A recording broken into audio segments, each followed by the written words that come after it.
Hi everyone. So I'm back with my weekend study of the stock market. This time the study pertains to the upcoming week starting from 27th of March 2023 and last week मैंने Twitter पे बहुत बार बोला था कि मुझे नहीं लगता कि मार्केट ओवरसोल्ड है एंड मुझे नहीं लगता कि मार्केट में कोई रैली आएगी भी तो वो सस्टेन करेगी एंड फॉलो थ्रू देगी and market does not seem to be oversold by my perspective, and I think it has played out nicely. We saw the rallies failing on Thursday, Friday, etc. Last hour especially market gave up all the gains made through the day, if any.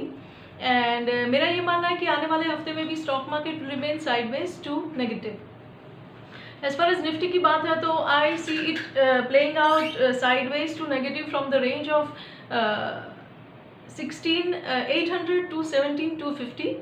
And जहाँ तक long और short की बात है तो मैं अपने लिए लॉन्ग्स की ट्राई करूँगी 16,800 के करीब अगर दिखेगा तब, और 17,250 के करीब अगर शॉर्ट मिलेगा तो मैं शॉर्ट जाने की ट्राई करूँगी depending on the opening of the market on that particular morning and all the parameters surrounding it.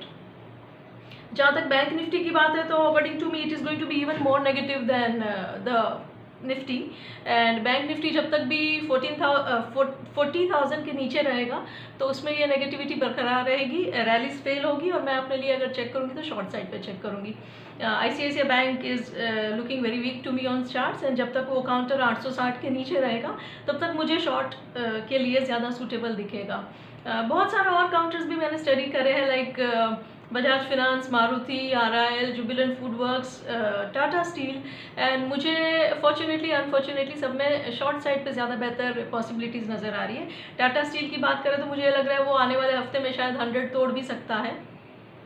जब तक 106 के ऊपर क्लोजिंग नहीं देना शुरू करेगा तब तक मुझे ये नेगेटिविटी कंटिन्यू होती हुई दिखेगी. एंड जहाँ तक ICICI बैंक की बात है जब तक 860 के ऊपर क्लोजिंग नहीं देगा तब तक वहाँ पे भी रैलीज फेल होती हुई नज़र आनी चाहिए, ऐसा मुझे लग रहा है. एंड बजाज फिनांस की भी जहाँ तक बात है तो वो जब तक 5700 के ऊपर क्लोजिंग नहीं देगा तब तक नेगेटिविटी कंटिन्यू रहेगी और रैलीज फेल होगी. शॉर्ट साइड पे प्रोबेबिलिटीज़ बेटर रहेगी, ट्रेडेबल मूव ज़्यादा रहेंगे, रिस्क रिवॉर्ड रेशियो ज़्यादा फेवरेबल रहेगा, ऐसा मुझे लग रहा है. Adani Ports is another counter जहाँ पे because of the news and all there has been a lot of negativity since quite some time, and I believe the counter will continue to remain weak जब तक वो 650 के ऊपर closing देना नहीं शुरू करेगा. And you never know, in the week or two we may even see levels of 610 in that. So that's how it is.